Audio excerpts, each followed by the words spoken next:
ధన్యవాదాలు అధ్యక్ష. మంత్రి గారు పనిచేసే ప్రదేశాల్లో మహిళల లైంగిక వేధింపుల గురించి బాలేదు.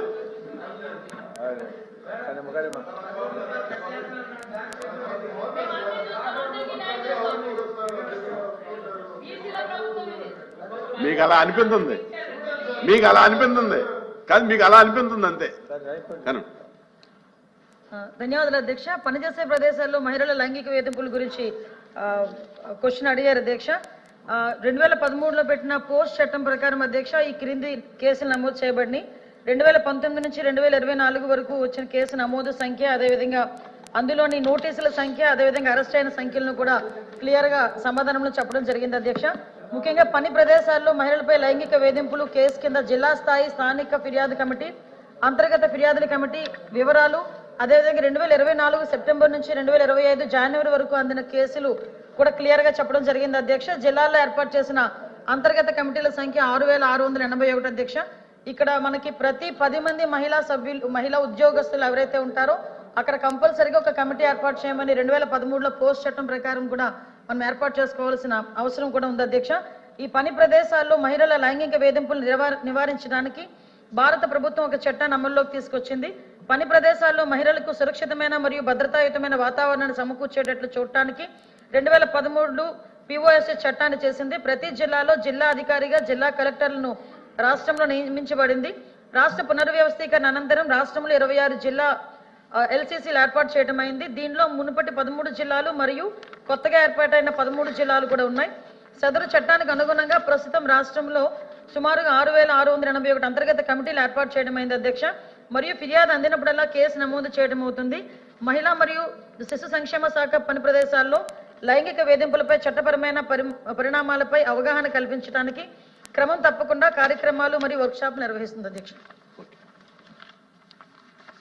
Question number 13658 and question number 13726 postponed at the request of the members.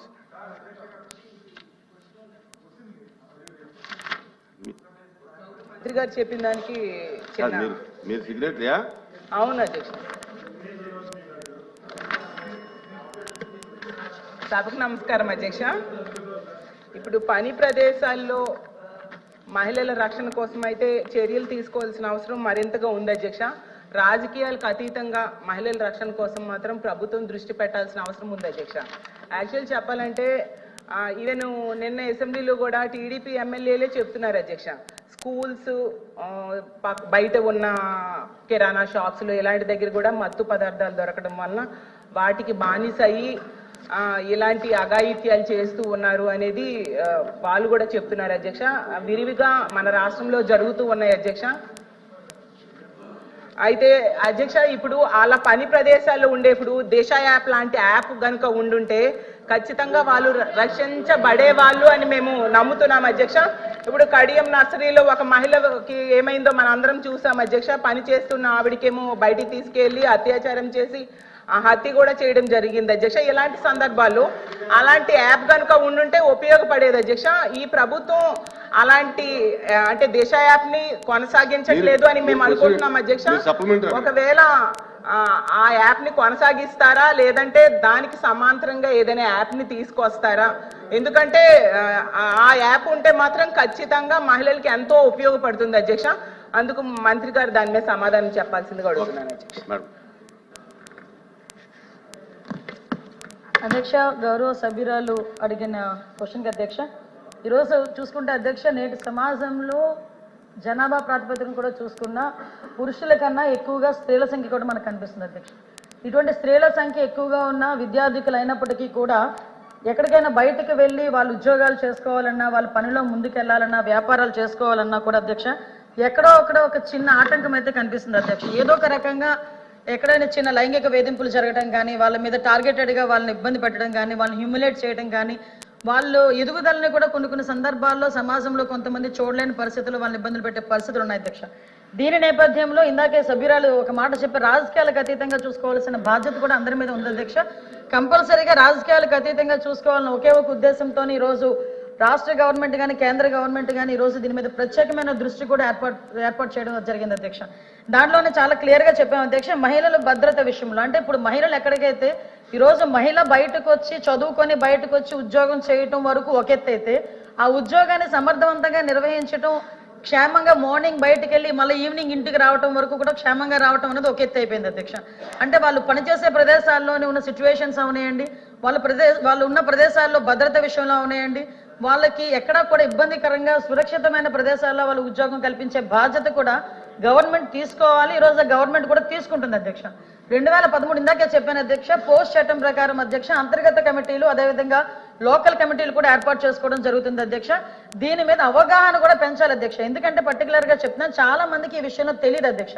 ముఖ్యంగా ఆడపిల్లలు బయటకు వచ్చి ఉద్యోగాలు చేస్తుంటేనే రకరకాలుగా మాటలు పడే పరిస్థితుల్లో తీరా ఉద్యోగానికి వెళ్ళిన తర్వాత కూడా అక్కడ వాళ్ళు పడే వేధింపుల గురించి బయటికి చెప్పుకోలేక, దీన్నన్నింటినీ కూడా పోలీస్ డిపార్ట్మెంట్ వాళ్ళకి వెళ్ళి చెప్పుకోలేక, పోలీస్ స్టేషన్కి వెళ్తే ఏదో కొంచెం ఇబ్బంది పడే పరిస్థితులు, ఇలాంటి సిచ్యువేషన్స్ లో వాళ్ళెవరు కూడా బయటపడే పరిస్థితుల్లో కనిపించట్లే. కాబట్టి దీని మీద కంపల్సరీగా ప్రతి కంపెనీలో కానీ ఎక్కడైనా కూడా 10 మంది ఉమెన్ ఎంప్లాయీస్ కనుక ఉంటే డెఫినెట్ గా అక్కడ ఒక అంతర్గత కమిటీ, ఒక లోకల్ కమిటీని కూడా ఏర్పాటు చేసుకోవాల్సిన అవసరం ఉంటుంది అధ్యక్ష. దానికి కూడా సభ్యుల కింద అందులోని బాగా చదువుకున్న ఒక ఎంప్లాయీని చైర్మన్ కింద ఏర్పాటు చేసుకోవడం, అదేవిధంగా NGOs ని ఇందులో ఇన్వాల్వ్ చేయడం, ఒక లీగల్ టీమ్ ని కూడా అంటే లీగల్ గా కొంచెం అవగాహన ఉన్న వాళ్ళు అందులో కమిటీల కింద ఏర్పాటు చేసుకోవడం, ఒక కమిటీ అధ్యక్ష అంతర్గత కమిటీ, అదేవిధంగా లోకల్ కమిటీలో కూడా అధ్యక్ష ఎవరైతే కంపెనీల్లో పనిచేస్తున్నారో ఆ కంపెనీ ఓనర్ ఒకరిని నామినేట్ చేయొచ్చు అధ్యక్ష. ఈ రకంగా అక్కడ కమిటీలు ఏర్పాటు చేసుకోవడం. ఇంకొకటి ఏంటంటే, ఎవరైనా మా మీద లైంగిక వేధింపులు జరిగినాయి, మమ్మల్ని ఇబ్బంది పెడుతున్నారు అన్న విషయాన్ని ఎవరైనా వచ్చి కంప్లైంట్ చేస్తే కంప్లైంట్ వాళ్ళు ఇచ్చిన తర్వాత కౌన్సిలింగ్ నిర్వహిస్తారు అధ్యక్ష. కౌన్సిలింగ్ నిర్వహించి కౌన్సిలింగ్ లో కూడా వాళ్ళు కంపల్సరీగా అవతల వాళ్ళు తప్పు చేశారని నిర్ధారణగా కమిటీ వచ్చిన వెంటనే ప్రైమ్ ఆఫ్ అఫెన్స్ కింద కంపల్సరీగా నియర్ బై ఉన్న పోలీస్ స్టేషన్ కి వాళ్ళు కంప్లైంట్ ఇచ్చి తద్వారా వాళ్ళని ఫర్దర్ గా వాళ్ళ నేరం నిరూపితం అయిన తర్వాత ఉద్యోగం నుంచి తొలగించడం కానీ, అమ్మాయికి న్యాయం చేయడం కానీ, ఈ రకంగా ప్రొసీజర్ ఉంటుంది అధ్యక్ష. దీని మీద ప్రత్యేకంగా నోడల్ అధికారి కింద కలెక్టర్లను కూడా ఏర్పాటు చేయడం జరిగింది అధ్యక్ష. దీనిలో NGOs కానీ అదేవిధంగా పోలీస్ డిపార్ట్మెంట్ వాళ్ళు కానీ ఎక్కువగా దీనికి women and child welfare department కి సంబంధించి ఎక్కువగా బాధ్యత తీసుకునే పరిస్థితులు కూడా ఇందులో ఉన్నాయి అధ్యక్ష.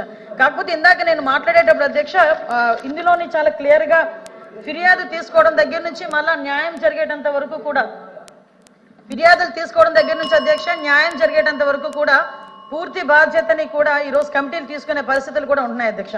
అయితే ఇందాక మేడం చెప్పారు, అంటే ప్రతిదానికి రాజకీయాలు మాట్లాడాలి అని అనుకుంటే వేరే ప్లాట్ఫామ్, కానీ ఇక్కడ మహిళల భద్రత గురించి, అదే వర్క్ చేసే ప్లేసుల్లో మహిళల భద్రత గురించి మాట్లాడారు అధ్యక్ష. లైంగిక వేధింపుల గురించి మాట్లాడారు. ఫస్ట్ ఆఫ్ ఆల్ క్షమించాలి, ఇది ఉమెన్ అండ్ చైల్డ్ వెల్ఫేర్ కి సంబంధించిన క్వశ్చన్ అధ్యక్ష. ఇందాక మా మంత్రి గారు మేము కూడా మాట్లాడుకున్నాం, కాకపోతే నా పేరు మీద క్వశ్చన్ వచ్చింది కాబట్టి ఆన్సర్ చేస్తున్నా. కానీ ఒకటేంటంటే క్వశ్చన్ వేసేటప్పుడు ఏ మంత్రిత్వ శాఖకి వేస్తున్నారో కూడా ఒకసారి చూసుకోవాలి. రెండోది కూడా క్వశ్చన్ కి సంబంధించిన క్వశ్చన్స్ మళ్ళీ అడిగితే బాగుండేది. నిన్న అసెంబ్లీలో జరిగింది మహిళల మీద వేధింపులు, డ్రగ్స్ గాంజా విషయం గురించి మాట్లాడారు అధ్యక్ష. నన్ను క్వశ్చన్ డ్రగ్స్ గాంజాయి గురించి మాట్లాడినప్పుడు గౌరవ సభ్యులు చెప్పిన దానికి నేను అసెంబ్లీలో సమాధానం చెప్పాను అధ్యక్ష. దానికి సంబంధించి క్వశ్చన్ అడిగితే డెఫినెట్ గా ఇక్కడ కూడా సమాధానం చెప్పే స్థాయి మాకు ఉంది అధ్యక్ష. అందులో ఎక్కడ కూడా వెనుకడిగే ప్రసక్తి లేదు. నెక్స్ట్ అడిగారు కాబట్టి కూడా చెప్తున్నాను అధ్యక్ష, దిశ యాప్ గురించి. అసలు అమ్మ మీరేమనుకోవద్దు, మనం అందరం కూడా మహిళలమే, ఒక్కసారి గుండెల మీద చేసుకొని మాట్లాడుకుందాం. దిశ చట్టం అనేది చట్టబద్ధత అయిందా? ఒక్కసారి మీరు ఆలోచించుకోండి. నేనేమి రాజకీయాలు మాట్లాడలే, మీరు రాజకీయాల్లో ఉన్నారు, నేను రాజకీయాల్లో ఉన్నాను. మీరు ఒక మహిళ, నేను ఒక మహిళే. మీరు మహిళల గురించి పోరాడుతున్నారు, నేను మహిళల గురించి పోరాడుతున్నాను. మన గుండెల మీద చేసుకొని మాట్లాడుకుందాం. దిశ చట్టం అనేది చట్టబద్ధత కల్పించారా? దిశ పోలీస్ స్టేషన్ ఏర్పాటు చేశారు, దిశ యాప్ ఏర్పాటు చేశారు, కాదని చెప్పట్లే. మీరు ఏదైతే దిశ యాప్ వల్ల ఫలానా కడియంలోని ఒక మహిళ హత్య చేయబడింది, అది జరిగేదా అని అడిగారు కదా. దయచేసి నాకు అవకాశం ఇవ్వండి. నిజంగా దిశ యాప్ ద్వారా లాస్ట్ లెక్కలు తీద్దాం. దిశ యాప్ ద్వారా ఎంతమంది మహిళలు రక్షింపబడ్డారో ఒకసారి మీరే చెక్ చేసుకోండి. ఆ దిశ యాప్ లో ఎటువంటి శానిటీ లేదు కాబట్టి ఈ రోజు ఆ దిశ యాప్ ని కూడా మేము పక్కన పెట్టి కొత్తగా శక్తి యాప్ అని తీసుకొచ్చి ఆ యాప్ కూడా నెట్వర్క్లు పనిచేయని చోట కూడా మహిళ ఇబ్బంది పడితే ఇమీడియట్ గా యాప్ ద్వారా నియర్ బై పోలీస్ స్టేషన్ కి ఇన్ఫార్మ్ చేయడానికి రూపొందించేటట్టుగా ఈరోజు శక్తి యాప్ ని మేము ఏర్పాటు చేస్తున్నాం. అది ఉమెన్స్ డే రోజు గౌరవ ముఖ్యమంత్రి గారు కూడా శక్తి యాప్ ను కూడా ప్రారంభోత్సవం చేయబోతున్నారని చెప్పడం నేను గర్వపడుతున్నాను. నేను నిజంగా పని చేయని వాటి చోట పక్కన పెట్టండి, పని చేసే వాటిని మీరు ఎంకరేజ్ చేయాల్సిన అవసరం ఉంది. లేని దిశ చట్టాన్ని తీసుకొచ్చి 5 సంవత్సరాలు దిశ చట్టం, దిశ పోలీస్ స్టేషన్, దిశ డిఎస్పీ, దిశ ద్వారా మేము కంప్లైంట్ ఫ్లోట్ చేసాం. రమ్మనండి ఒక్కసారి దిశ పోలీస్ స్టేషన్ లోని దిశ కంప్లైంట్లు ఇచ్చిన వాళ్ళు ఏ చట్టం మీద కంప్లైంట్లు ఇచ్చారో అటువంటి పరిస్థితుల్లోనే ఈ రోజు దిశ యాప్ గురించి మీరు మాట్లాడుతున్నారు. ఈ రోజు మహిళల భద్రత విషయంలో కట్టుదిట్టమైన చర్యలు మేము తీసుకుంటున్నాం. మహిళల భద్రత విషయంలో మేము కమిట్మెంట్ అయి ఉన్నాం. మహిళల భద్రత విషయంలోని ఈ రోజు ఉమెన్ సేఫ్టీ వింగ్ ని కూడా ఏర్పాటు చేయడానికి గౌరవ చంద్రబాబు నాయుడు గారు ముందుకు వచ్చారు. ఏ రాష్ట్రంలోని కూడా ఈ రోజు వరకు కూడా మహిళలకు సంబంధించి ఈ రోజు గంజాయి నిర్మూలించడానికి గంజాయికి సపరేట్ గా ఒక ఈగల్ అని చెప్పి ఒక టాస్క్ ఫోర్స్ సిద్ధం చేశాం. ఈ రోజు ఉమెన్ సేఫ్టీకి కూడా ఉమెన్ అండ్ చైల్డ్ సేఫ్టీకి సెపరేట్ వింగ్ ని ఏర్పాటు చేసుకుని ఒక ఐజీ ర్యాంకర్ స్థాయి ఒక పోలీస్ అధికారిని కూడా నియమించి సెపరేట్ గా వింగ్ ని ఈ రోజు మేము ముందుకు తీసుకెళ్లే పరిస్థితి కూడా కనిపిస్తుంది. దయచేసి వాస్తవాలు గ్రహిద్దాం. మహిళలుగా మనందరం ఉన్నాం. ఇక్కడ చాలా మంది మహిళల పక్షపాతం మీరే అంటారు. మహిళలు ఓట్లతో గెలిచిన వాళ్ళమే ఇక్కడ ఉన్న వాళ్ళు చాలా మంది. మీరు మహిళల భద్రత విషయంలో అబద్ధాలు సత్యదూరాలు మాట్లాడకూడదని ప్రత్యేకంగా మిమ్మల్ని కోరుకుంటూ మహిళల భద్రత విషయంలో మరొకసారి చెప్పిన అధ్యక్ష మేము చిత్తశుద్ధితో ఉన్నాం.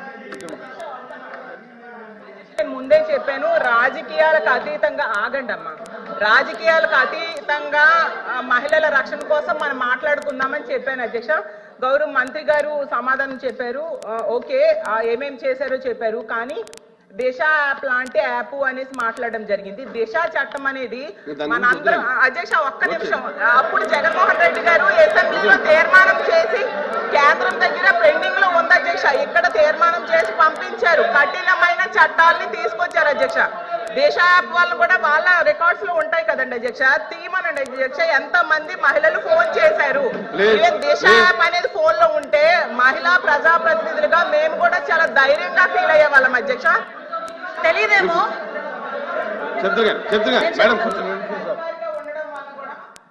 చాలా ధైర్యంగా వెళ్ళి కంప్లైంట్ ఇచ్చేవారు అధ్యక్ష. నేను కళ్ళతో ప్రత్యక్షంగా చూశాను.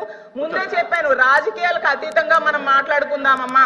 ఇప్పుడు ఈ ప్రభుత్వం వచ్చి 9 నెలలైంది, దిశ యాప్ లేదు కాబట్టి దానికి సమాంతరంగా ఇంకొక యాప్ కావాలి ఈ రాష్ట్రంలో ఉన్న మహిళలకి అని చెప్పారు. కానీ దిశ అధ్యక్ష మేడం కూర్చొని చెప్తారు కానీ రాష్ట్రం నుంచి అనుమతి పొంది కేంద్రం దగ్గర పెండింగ్ ఉంది అధ్యక్ష. వాళ్ళు కూడా కేంద్రంతో ఎలియన్స్ లో ఉన్నారు కాబట్టి ఆ చట్టం. కూర్చోండి 1 మినిట్ ఏసరత్న గారు కూర్చోమ్మా అధ్యక్ష. Thank you very much. మీరు సూటిగా ప్రశ్న అడగండి. గౌరవ హోంమంత్రి వర్యులు చెప్పారు, దిశ యాక్ట్ అసలు యాక్ట్ అయిందా లేదా అనేది క్వశ్చన్. ఇక్కడ యాక్ట్ అయిందా లేదా, ఇక్కడ సీనియర్ పోలీస్ ఆఫీసర్స్ ఉన్నారు. రాష్ట్రంలో 5 సంవత్సరాల్లో దిశ చట్టం పెట్టిన తర్వాత అది యాక్ట్ అయిందా లేదా, ఏ సెక్షన్స్ ప్రకారం జరుగుతుంది. 5 సంవత్సరాల నుంచి కూడా ఏదైతే ఐపీసీ సిఆర్పిసి ఏదైతే ఉన్నాయో ఆ సెక్షన్ల ప్రకారం సపరేట్గా పోలీస్ స్టేషన్స్ పెట్టేసేసి జిల్లాకి, ప్రతి జిల్లాలో కూడా ఒక మహిళకి ఏదైనా జరిగినప్పుడు వాళ్ళు పోయి పోలీస్ స్టేషన్లో చెప్పుకునే పరిస్థితి లేనప్పుడు మరి ఇక్కడికి వస్తే మరి గౌరవ మంత్రివర్యులకు నేను చెప్తున్నాను, ఇదేదో శిక్షలు పడ్డాయనో లేకపోతే ఇంకేదో జరిగిపోతుందని కాదు, ఇది వాస్తవం అధ్యక్ష. ఏంటంటే ఏదైతే సెటిల్మెంట్ ఉందో ఆ సెటిల్మెంట్ అక్కడ మరి నాకు తెలుసు పోలీస్ ఆఫీసర్స్ అందరూ కూడా అక్కడ ఉన్నారు. ఎంత పర్సెంటేజ్ అంటే సమాజంలో అధ్యక్ష సమాజంలో అంటే స్త్రీలకి ఏ విధంగా మంచి జరుగుతుంది పార్టీలకు అతీతంగా అధ్యక్ష పార్టీలకు అతీతంగా మరి పోలీస్ స్టేషన్కి మహిళా పోలీస్ స్టేషన్కి వెళ్ళిన తర్వాత ఎంతవరకు న్యాయం జరుగుతుందనేది మనం గుండె మీద చేసుకొని చెప్తే ఒక్కసారిగా ఆలోచించినట్టయితే దిశ యాక్ట్ వచ్చిన తర్వాత ఈ యాక్ట్ ఏ పరిధిలో పనిచేస్తున్నదని ఎవరు ఆలోచించట్లేదు అధ్యక్ష. యాక్ట్ ఏ విధంగా పనిచేస్తుంది అని సేమ్ సెక్షన్స్ ఉన్నాయి, సేమ్ పనిష్మెంట్స్ ఉన్నాయి. ఆ చట్టం ప్రకారమే నడుస్తున్నాయి. కానీ దిశ యాక్ట్ అనేది లేదనేది అది ఇక్కడ రాష్ట్ర ప్రభుత్వం చేసింది, కేంద్ర ప్రభుత్వానికి పంపించింది, అక్కడ ఆగింది. కానీ ఇక్కడ సోదరిమణులకు ఏ విధమైన న్యాయం జరుగుతుందనే దాంట్లో మనం అందరం ఇక్కడ గుండె మీద చేసుకున్నట్టయితే చాలా వరకు విడిపోయే కుటుంబాలు చాలా వరకు జత చేయడం జరిగింది. 21 రోజులు. మంత్రి గారు అధ్యక్ష. కూర్చోమ్మా. అధ్యక్ష మంత్రి గారు చెప్పండి. నా అధ్యక్ష వాళ్ళు అడిగారు క్వశ్చన్స్ సమాధానం చెప్పాల్సిన బాధ్యత నాకుంది. మంత్రి గారు మీరేం చెప్పదలుచుకుంటే చెప్పండి.